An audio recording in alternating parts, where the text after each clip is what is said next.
Все в этом искусстве необычно. Начиная с того, что делаем, на чем делаем. Вода необычная, необычные краски, необычные инструменты, необычные техники, сам подход необычный. Человек как бы видит процесс, и он не понимает, как у него это все получается на глазах. Он понимает то, что происходит какое-то вот маленькое чудо.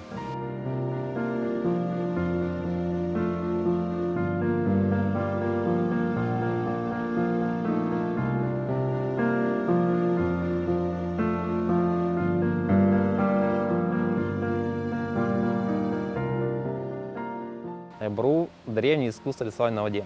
Название свое взяло из персидского языка. Эбри. Эбри переводится как облако. К нам в Крым сюда приехало оно из Турции, и в Турцию попало из Ирана. Все эбру раньше было, правило, классичным.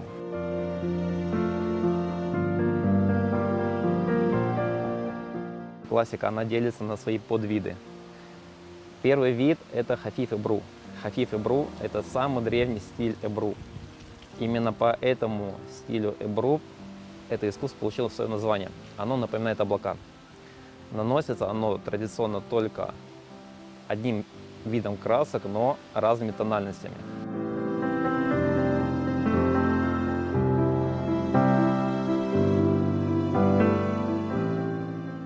Именно этой техникой хафиф эбру раньше украшали религиозные книги. Это мы можем увидеть на форзацах этих книг, очень древних книг, они находятся в музеях, турецких музеях. И, кстати, вот в музее Текия Дервишей можете посмотреть форзац религиозной книги, он оформлен именно вот этой техникой хафиф эбру. Кроме того, этой техникой раньше в Турецкой империи украшали государственные документы. Эбру раньше считалось как по праву какой-то частью религии. Мастер – это был человек глубоко религиозный, тот, который стремился к удовольствию Всевышнего. И первое качество, которое он пытался определить в ученике, в подмастерье, перед тем, как взять его к себе, это его набожность. Техники рисования были исключительно неодушевленного. Это сейчас, если посмотреть, набрать в интернете, можно увидеть то, что в эбру рисуют что-то такое. И собачек, и кошек, и людей, и лица. Эбру традиционно классично, в нем рисуется то, в чем нет души.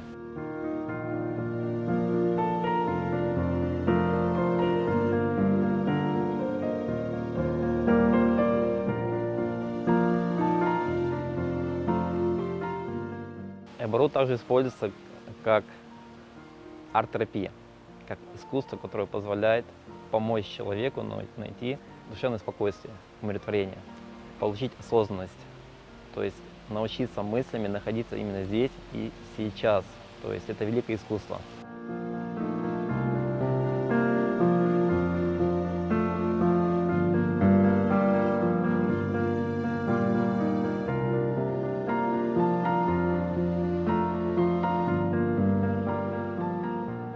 В эбру мне нравятся это эмоции, которые получаешь сам, и эмоции, которыми ты можешь зарядиться, приобщая к этому искусству других людей. Особенно детей, их вот это вау, когда они видят, как у них получается, вот эта энергетика, которая исходит от них, ну, это вот трудно с чем-то сопоставить и на что-то променять.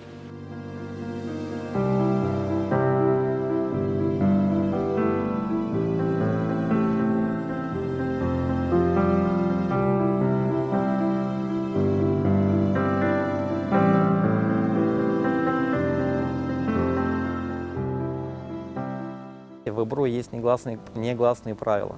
Одно из этих правил – это подходи к эбру только с хорошим настроением. Правило другое – это то, что пойми тот факт, что бы ты ни сделал, все это является творением Всевышнего. Да, а ты являешься только как частичка какой-то причины.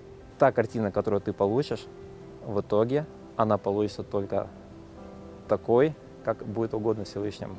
Да, и если ты это осознаешь и попросишь Господа нарисовать что-то очень красивое, у тебя это обязательно получится.